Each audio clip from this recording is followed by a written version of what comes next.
Yes, hello guys, welcome back to my channel. I'm VJ and you're now watching another episode of my reaction for today. For today guys, I'm going to react to another BGYO video.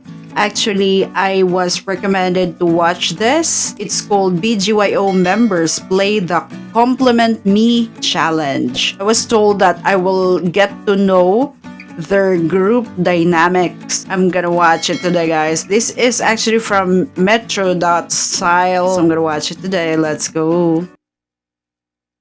Mabuhay! I'm Jello. I'm JL. Hey, it's your boy Nick. Yo guys, I'm Mickey. I'm Akira. We are BGYO, and we're on Metro.style. Yay!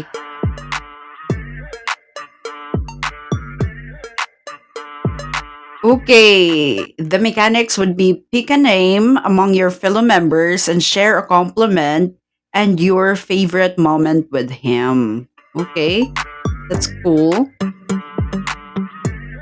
Okay, Jello. Sino yan? Go, Jello. Okay, Akira Morishita. BGYO Akira. Compliment, pinaka-cheesy. Magaling siya mag-joke. Sobrang amazing talaga. Hindi. Given na dyan yung pogi. Oh, tapos, Pero, marunong mag-comfort ng tao. okay. Magaling mag-acting. Ooh. Magaling kumanta. Magaling bumirit. Aha. Hindi ako naniniwala doon sa magaling mag-joke. Ano yung next skill yun? Yung nag-joke kasi walang tawa-tawa. Walang dull moment kapag makakausap. Oh, galing. Cheesiest moment ulit. Pinaka-favorite moment ko with him. Mga bawal kasi sa video. Okay. Pinaka-favorite moment ko siguro with him is yung parehas kaming problemado for some reasons po. Ooh. And pumunta kami dun sa may veranda nung may... Oh, babae ba yan? Yung problema na yan? Kaso lang, dun lang kami nagkagagawan. Tapos, Oh. puro kalungkutan. Tawa kami ng tawa. Yun lang po. So yeah, that's their favorite, his favorite moment with Akira, yung nag-share sila. They have their, parang on the same page sila, may problema sila pareho. So they shared it to each other at nagtatawanan sila. That's cool. Tawa. Yun lang po. Mm. Okay, next. Yung masasabi ko about him, Nakikinig ako. best rapper Wow. in the world. Wow.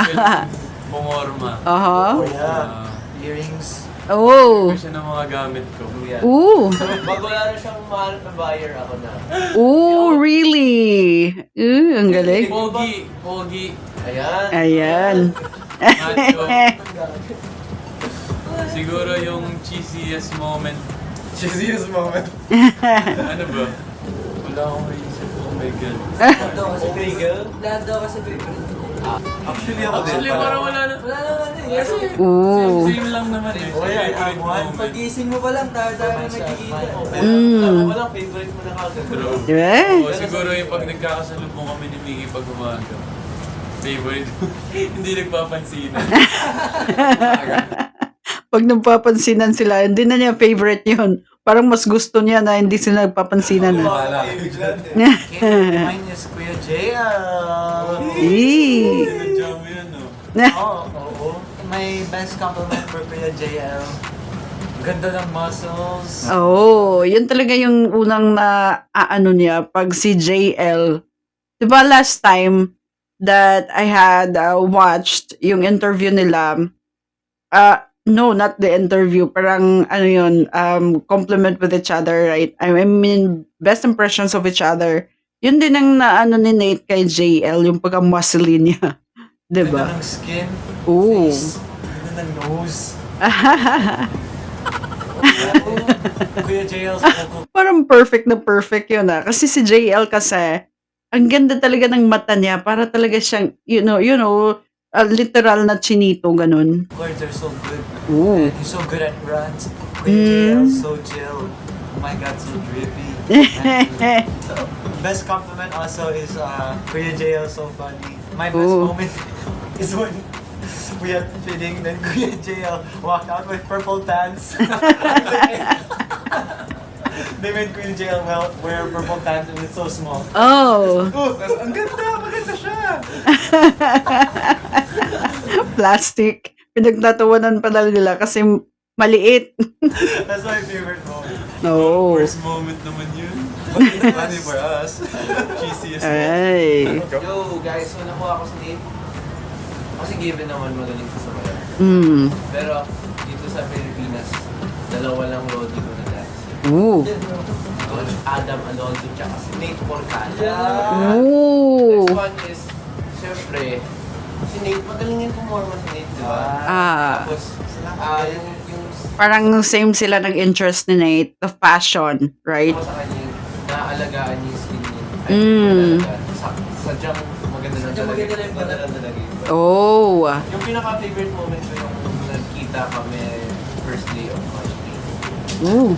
Siya lang nakakausap ko. Siya lang nakakausap ko sa unang araw. Tapos siya lang yung nag-save nung Parang si Mickey, no, magaling siya sa recollection. Yung mga noon-noon pa talaga na mga bagay-bagay, parang naaalala na yun, di ba? parang awkwardness na wala akong kausap sa loob.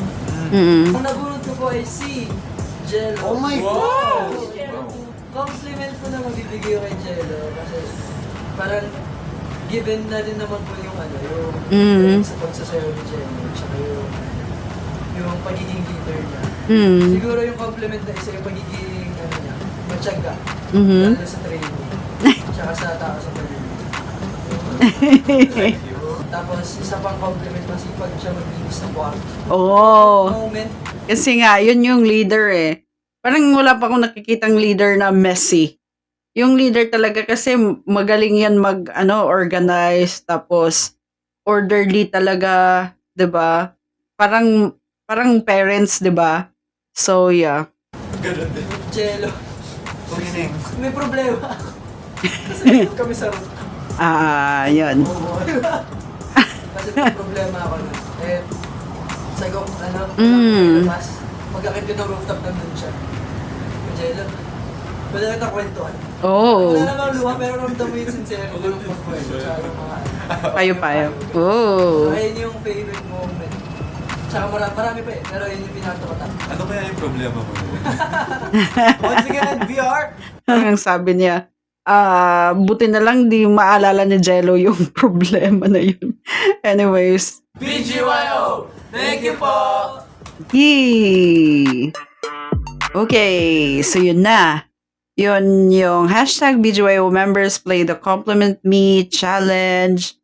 Dynamics nila sa group, they know each other. Siguro yung tumatak sa akin, they can't say the most favorite parang moment with the members because each day, si Akira ba yung nagsabi, pag gising sa umaga, nagkikita-kita sila lahat, tapos yun yung pinaka-favorite nila, diba? That they are together as a group, napaka-touching at yun yung essence ng pagiging group as a group. So that's BGYO, guys. The Faces of P-pop. So that's from Metro.style. Thank you so much for recommending me to watch this video. Really interesting, really enjoyable, at may mga natutunan na naman ako na bago when it comes to their group dynamic. I'm gonna watch other BGYO related videos in my next episode. For now, guys, thank you and bye.